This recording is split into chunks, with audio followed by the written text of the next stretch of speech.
time. Our next speaker is the Honorable Member, Mr. Sherwin Holder.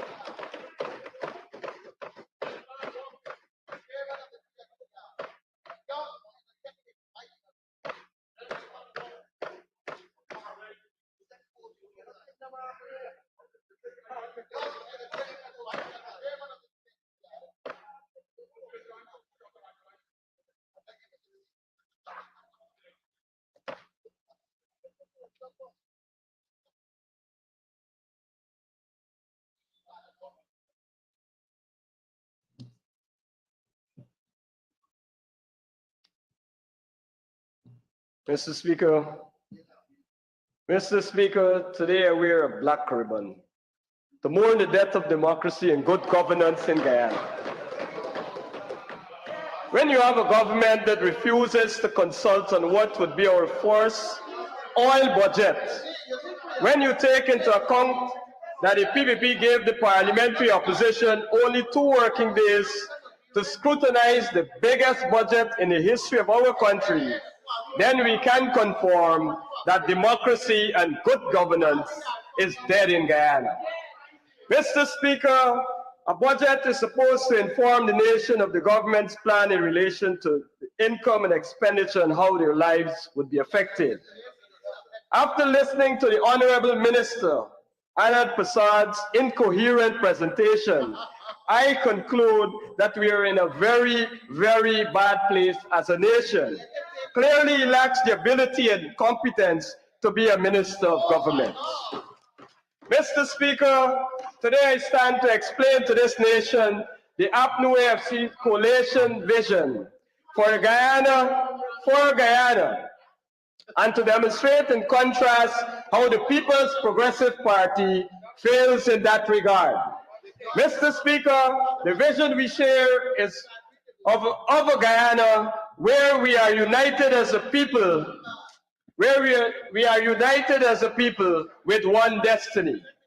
A vision where no Guyanese is left behind, regardless of race, sex, age, religion, geographical location, or which political party they support. For it is our constitutional right,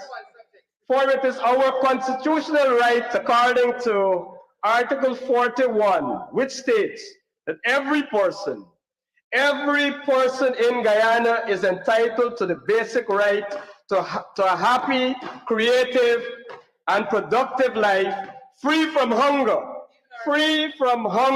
disease, ignorance, and want. Mr. Speaker, that basic right which our Constitution affords us is not guaranteed in this budget.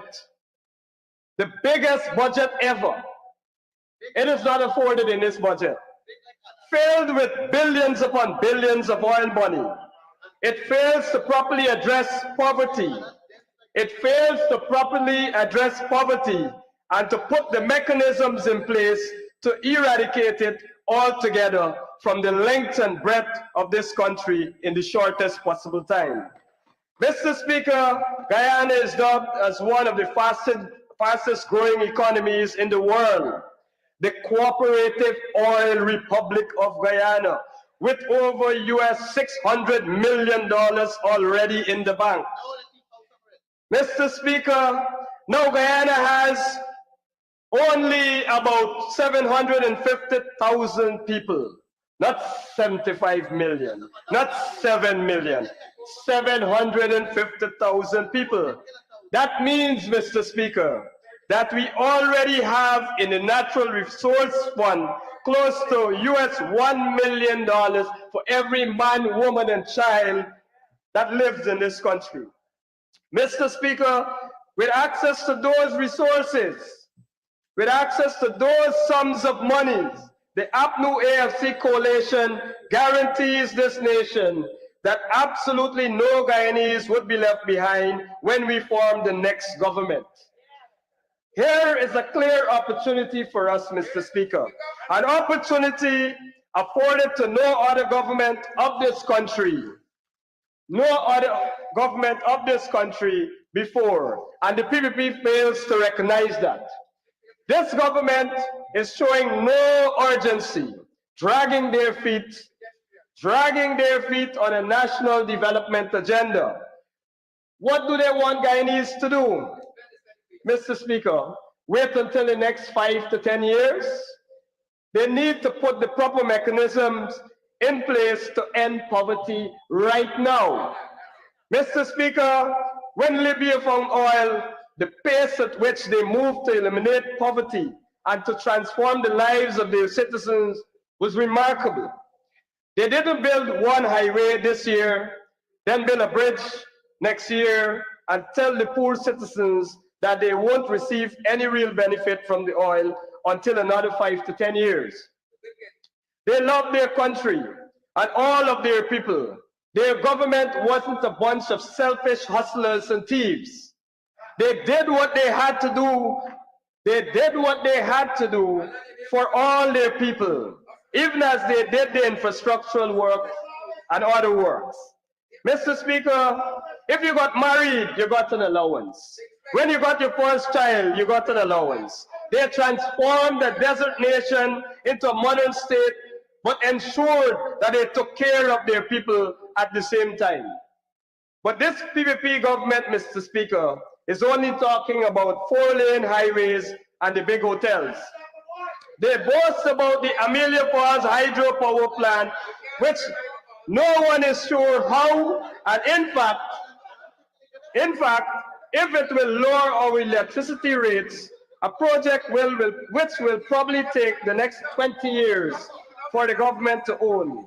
All this while the ordinary Guyanese continue to live from paycheck to paycheck, battling with the extremely high cost of living. Mr. Speaker, the struggle is real. Mr. Speaker, the struggle is real. Mr. Speaker, we don't have time to wait. We have the money. It's not Jack Dio's money. It's not Irfan's money. The money belongs to the people of this country. Mr. Speaker, I will tell you a story. 2 weeks ago, I was in Yan Regina Market where I met a vendor by the name of Amrita. She was canvassing for me to buy some fruits from her. And when she recognized that I was the regional MP that represented her and the other vendors against the wicked and uncaring PPP government, she began to explain to me that she was a single parent who had 4 children to maintain. She was there since 6 a.m. and it was already 10 a.m., but she had no sales yet. I bought all the fruits and vegetables that I had to get from her. She then proceeded to say to me that she voted for this PPP government back in 2020. And now she was disappointed, especially with the high cost of living. And she could not understand why the government she supported wanted to put those vendors who are mostly single parent women out of a daily bread. Mr. Speaker, people are suffering out there. People are suffering out there. Even those that supported this PPP government. They are now beginning to understand who the PPP really are. They are a bunch of selfish politicians. Selfish politicians who have access to resources that no other government had access to before, but choose to ignore the many voices of the poor and vulnerable, only focusing on themselves, their own families, and the rich. Mr. Speaker, in the coalition's vision, with a vast amount of oil resources available to the government, we would have prepared a budget which would have taken care of all Guyanese from the womb to the tomb. And it would not have been solely through cash grants. We believe that cash grants are useful. And in fact, the amounts offered in this budget should have been much more for all Guyanese, especially the poor and the vulnerable. But as a coalition, we have a more broad-based vision of a social system which takes care of all Guyanese throughout their lifespan. Mr. Speaker, when a child is born, When a child is born, assistance is immediately, or assistance should be immediately given through some child care package. And as he goes, and as he goes, and as he goes through to school, he gets all the assistance necessary, including free education, something that this PPP took away from our young people. Free education at the University of Guyana level, and a stipend which we propose to take care of the basic needs.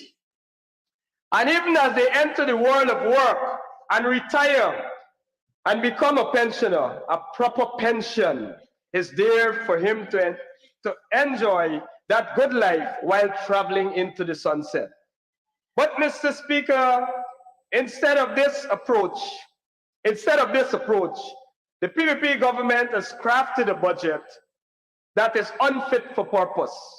A budget that fails to address the core issue, a core issue like poverty, but instead seeks to increase the gap between the rich and the poor. Mr. Speaker, while we welcome the fact that the government has heeded our call to increase the tax threshold, increasing the tax threshold from 65,000 to 75,000 will not solve the problem of the working poor, the retail clerks, the nurses, the cleaners. It will not solve their problem. Mr. Speaker, that translates into merely a $2,800 increase that cannot cover even the light bill of an average working poor Guyanese. Mr. Speaker, as part of this coalition, my party, as part of this coalition, has proposed that the tax threshold be increased to 125,000. Had the PPP government, we hadn't the oil money. Now you have it, so you should have increased it to 125,000. Had the PPP government listened to us, the working poor would have paid no income tax and would have had close to $20,000 extra disposable income in their pockets, Mr. Speaker.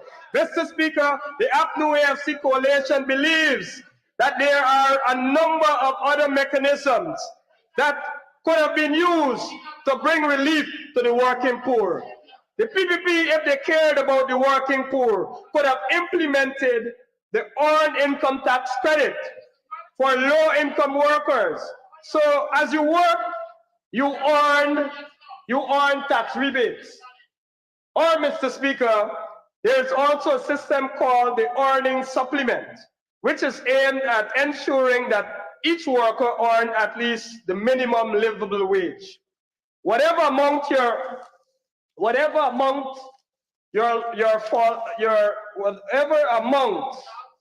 you fell short by, the government would step in and top up your salary to the livable wage, to that livable amount.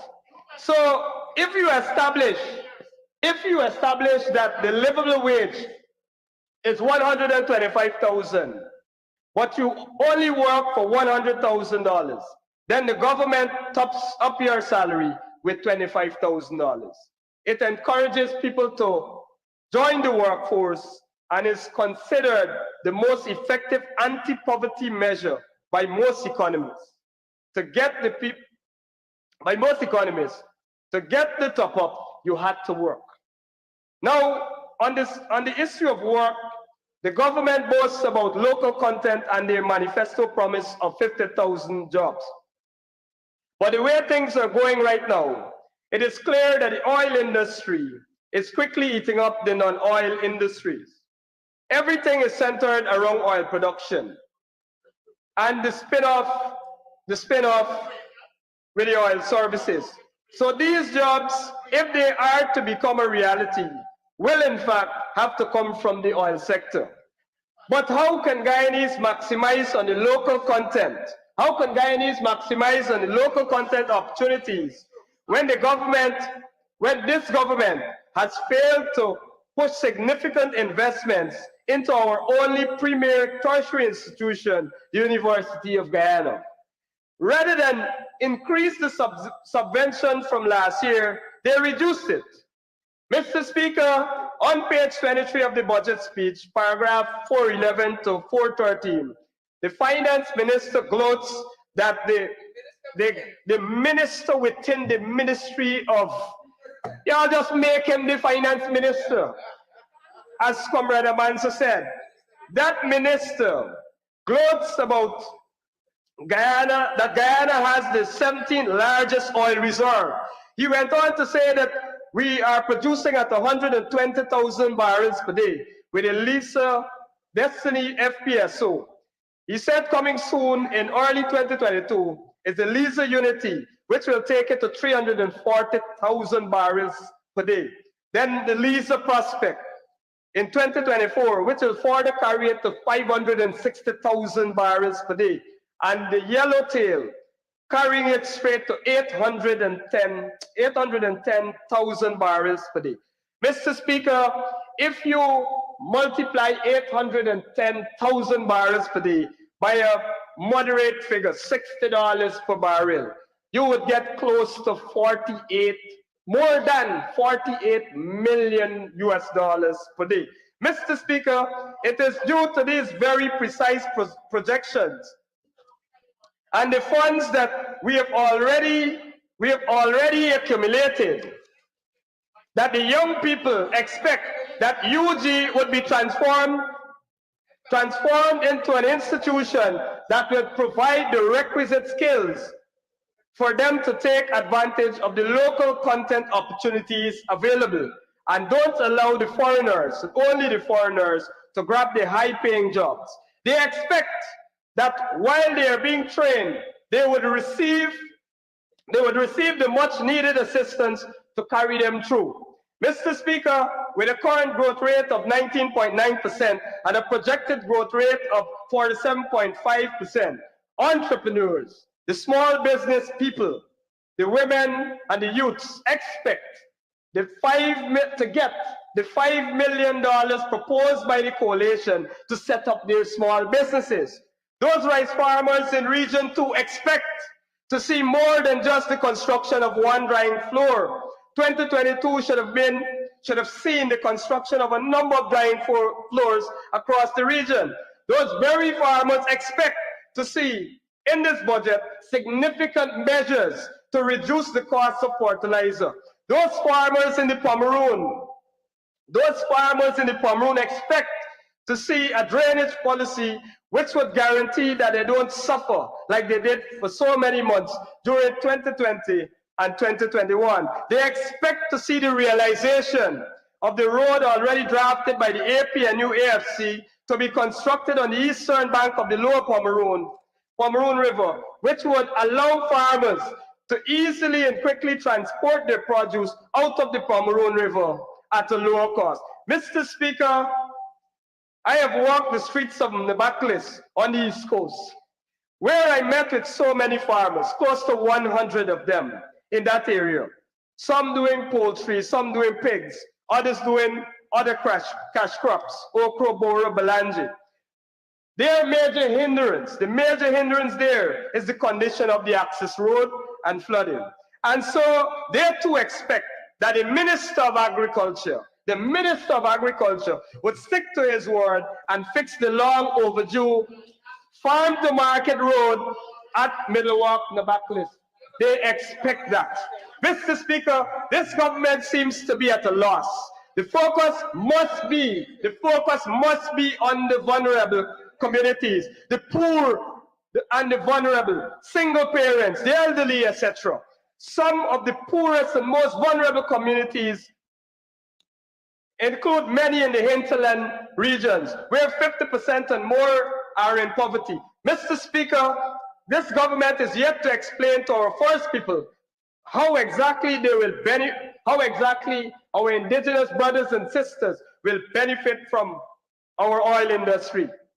We are yet to see any new program to be implemented as a result of this newfound oil well. On page 26 of the budget, the finance minister talks about job creation for indigenous youths. through the CSO program. He boasts about the increase in numbers from 2,000 to 2,500, creating 500 jobs. Mr. Speaker, this is shameless for a minister to look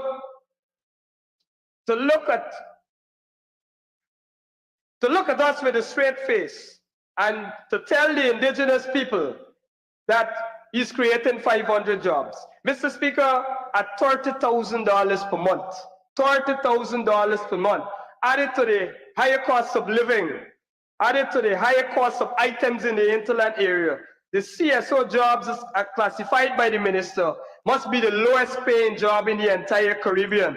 It does not even address the government's own minimum wage plan of $65,000. Surely our indigenous brothers and sisters deserve better paying jobs, skilled jobs, jobs that would skilled jobs. They deserve skilled jobs, not handouts. Jobs that would ensure that they live comfortably and can even support their families. And as I said, not handouts. Mr. Speaker, on page 87 of the budget speech, the minister posited that his government recognizes that there has been some upward movement in the prices at marketplaces for a number of food items. Mr. Speaker, upward movement, a number of food items. Mr. Speaker, where are these ministers living? Where are these ministers living? The food prices took off like a rocket. Everything gone sky high. Poor people punishing to put bread on their table. Mr. Speaker, as I said before, this struggle is real. But I guess that they can't see it from behind those big fences across at Pradoville. Mr. Speaker, on that same page in the budget speech, the minister talks about relief mechanism like lowering excise tax on fuel. He said in 2021, he did it two times. 2021, he reduced it from 50% to 35% and then 35% to 20%. He's now proposing that he is now pleased to announce that he is reducing it from 20% to 10%. Well, Mr. Speaker, I want the minister to know that the average driver on the road didn't see any real benefit in it, didn't really realize any real benefit from that. The average housewife didn't realize any significant benefit from that. Within 2 weeks, Honorable Ganesh Maipal could tell you, within 2 weeks, that gas price went way back up, almost to the same place that it was in both instances. So they did not realize any real benefit from those fuel cuts. Mr. Speaker, so it begs the question, who are the real beneficiaries from the tax cut? Is it those persons, the big boys that import the fuel? It only could be them. It can only be them that are realizing the real benefits from this measure. Mr. Speaker, we welcome any tax cut, but the government must ensure that the benefits of those cuts actually reach those that need it the most. The housewives, the single mothers, those hard-working farmers, they need it the most. Mr. Speaker, if you turn to the very next page in the budget speech, page 89, you will see that the government talks about other costs of living measures, blaming the floods for the high increase. In paragraph 6.13, they are now talking about consulting with communities. Now, after almost 1 year later, Mr. Speaker, now they want to do impact assessment. Mr. Speaker, this government can't be serious. They cannot be serious about the development of our people. Not in the Cooperative Oil Republic of Guyana. To make matters worse, on the very next page, Mr. Speaker, they talk about supporting the elderly. They boast about increasing the old age pension. I heard a similar sentiment from the Honorable Minister who spoke before me. Mr. Speaker, they want to move it from 25,000 to 28,000. then say to the nation that the old people got, and Honorable Member Anand Prasad just repeated that garbage, that the old people of this country now gets 2.3 billion of disposable income. Mr. Speaker, that is very insulting. Mr. Speaker, this right here has got to be the greatest joke. One of the biggest disappointments of this budget, 2022, Mr. Speaker. Mr. Speaker, in 2022, we expect, Mr. Speaker, in 2022, we expect to pump over 340,000 barrels of oil per day. When we expect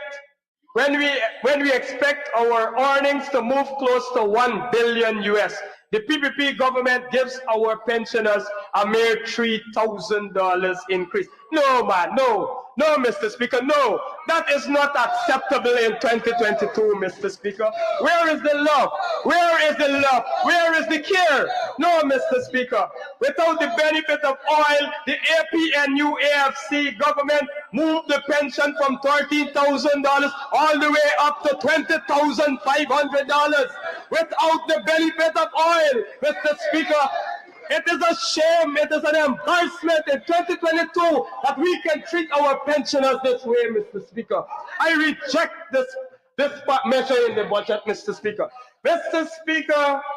Speaker, we increased it by over 55% without the benefit of oil.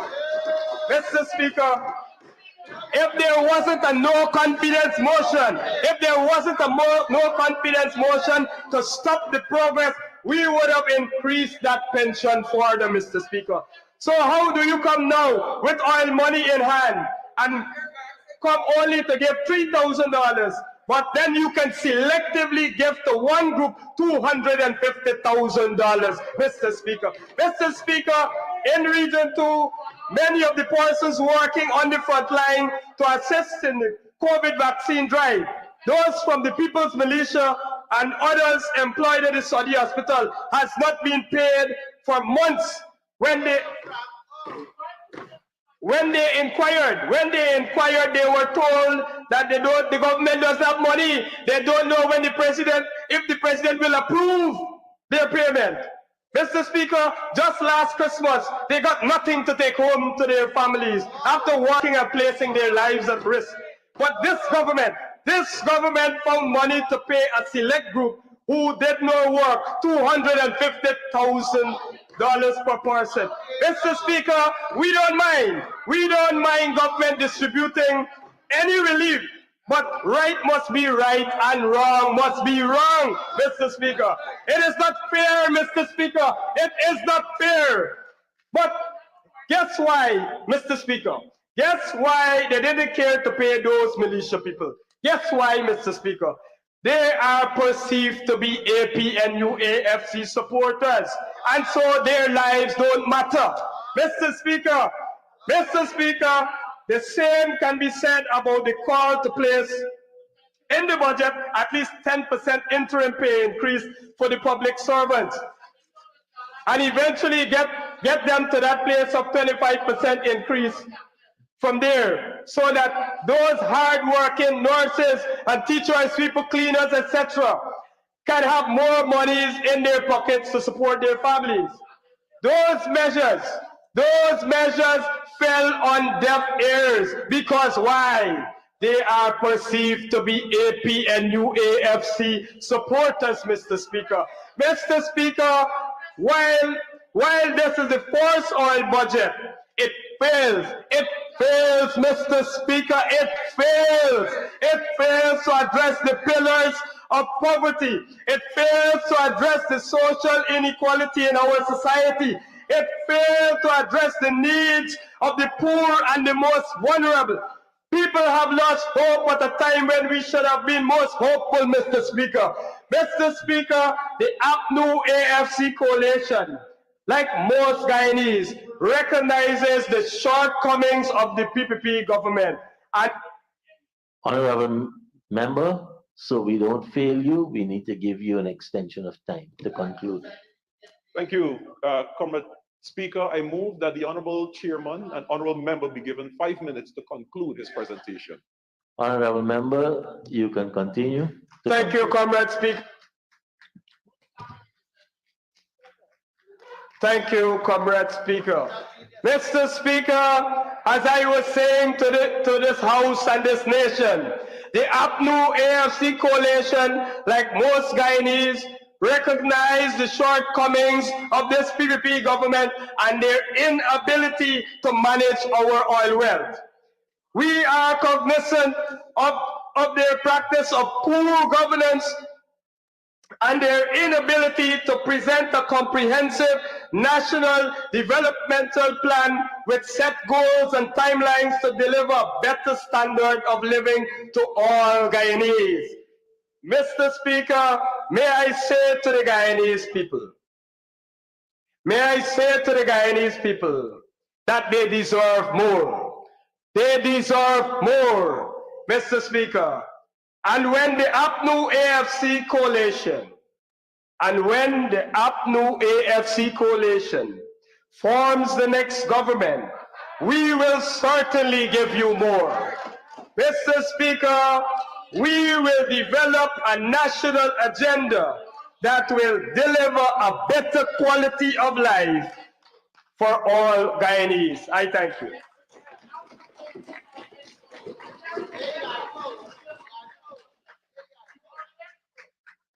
Thank you, honorable member. I now call on the Honorable Minister of Tourism, Industry and Commerce, the Honorable Member.